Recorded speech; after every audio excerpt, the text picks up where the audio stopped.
Hello friends, welcome to smile talk paramedical channel. Friends, ಕೆಇದಿಂದ CET exam ಬರೆದಿರುವಂತಹ ವಿದ್ಯಾರ್ಥಿಗಳಿಗೆ ಒಂದು ಅಪ್ಡೇಟ್ ಅನ್ನು ಮಾಡಲಾಗಿದೆ.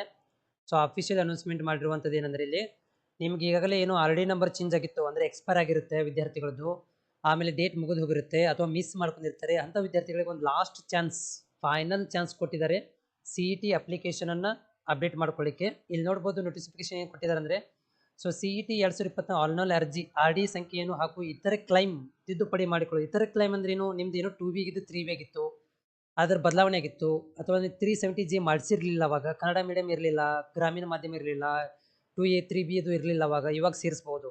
ಸೊ ಇದಕ್ಕೆ ನಿಮಗೆ ನಾಳೆಯಿಂದ ಸ್ಟಾರ್ಟ್ ಆಗುತ್ತೆ, 15ನೇ ತಾರೀಕಿಗೆ ಕ್ಲೋಸ್ ಆಗುತ್ತೆ. ಅದರ ಒಳಗಡೆ ನೀವೇನು ಮಾಡ್ಬೋದು ಅಂದರೆ, ಎಲ್ಲ ನಮೂನೆಯ ಒಂದು ಜಾತಿ ಪ್ರಮಾಣ ಪತ್ರ, ಆದಾಯ ಪ್ರಮಾಣ ಪತ್ರ ರೆಡಿ ಇದ್ದರೆ ಅದನ್ನು ಅಪ್ಡೇಟ್ ಮಾಡ್ಕೊಂಡು RD ನಂಬರನ್ನು ಹಾಕಿ ಸಬ್ಮಿಟ್ ಮಾಡಿ ನೀವು ರೆಡಿ ಮಾಡ್ಕೋಬೋದು. NCC ಕೋಟಾ ಇವೆಲ್ಲಗಳನ್ನು ಕೂಡ ನೀವು ಅಂದರೆ ಕಾಸ್ಟ್ ಇನ್ಕಮ್ದು, ಆಮೇಲೆ NCC, ಆಮೇಲೆ ಎಕ್ಸ್ ಸರ್ವಿಸ್ ಮ್ಯಾನು, ವಿಕಲಚೇತರು, ಇವೆಲ್ಲಗಳು ಕೂಡ ನೀವೇನು ಮಾಡೋದು, ಇಲ್ಲಿ ಸ್ಪೆಷಲ್ ಏನಂದರೆ ಇಲ್ಲೊಂದು ಮಾಹಿತಿ ಕೊಟ್ಟಿದ್ದಾರೆ ಏನಂದ್ರೆ ಇಲ್ಲಿ.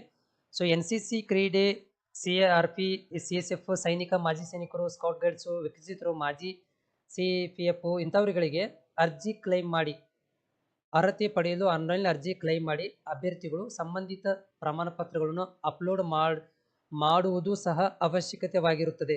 ವಿಶೇಷ ವರ್ಗದ ಪ್ರಮಾಣ ಪತ್ರಗಳನ್ನು ಖುದ್ದಾಗಿ ಸಲ್ಲಿಸಲು ಅವಕಾಶವಿರುವುದಿಲ್ಲ. ಅಂದರೆ ಅಲ್ಲಿ ಹೋಗಿ ಕೆಗೆ ಹೋಗಿ ತಗೋರಿ ಅಂತ ಕೊಟ್ಟರೆ ತಗೊಳ್ಳೋದಿಲ್ಲ ಅಂತ ಹೇಳ್ತಾ ಇದ್ರು. ಓಕೆ, ಇಲ್ಲಿ ನೋಡಿ RD ಏನು ಮಾಡ್ಬೇಕಂದ್ರೆ ಇಲ್ಲಿ ಪ್ರೊಸೀಜರ್ ಕೊಟ್ಟಿದ್ದಾರೆ, ಹೆಂಗೆ ತಿದ್ದುಪಡಿ ಮಾಡ್ಕೋಬೇಕಂತ ಹೇಳಿ. ಸೊ ನಾಳೆಗೆ ಲಿಂಕ್ ಓಪನ್ ಆಗುತ್ತೆ. ಲಿಂಕ್ ಓಪನ್ ಆದಮೇಲೆ ನಾನು ಅಪ್ಡೇಟ್ ಕೂಡ ಮಾಡ್ತೇನೆ. ಬಟ್ ಇದೊಂದು ನೆನಪಿರಲಿ, ಇದು ಯಾರಿಗೆ ಅಂತಂದರೆ, ಇವಾಗ ಯಾರಿಗೆ ತಮ್ಮ ಒಂದು ರಿಸರ್ವೇಷನ್ನು, ಕಾಸ್ಟ್ ಇನ್ಕಮ್ಮು ಎಲ್ಲವನ್ನು ತಿದ್ದುಪಡಿ ಮಾಡ್ಕೋಬೇಕಂದ್ರೆ ಚಾನ್ಸ್ ಇದೆ. ಬೇರೆ ಆಪ್ಷನ್ ಇಲ್ಲ ಇದರಲ್ಲಿ. ಯಾವುದಂದರೆ ಕೋರ್ಸ್ಗಳನ್ನು ತಿದ್ದುಪಡಿ ಮಾಡ್ಕೊಳಕ್ಕೆ ಬರೋದಿಲ್ಲ.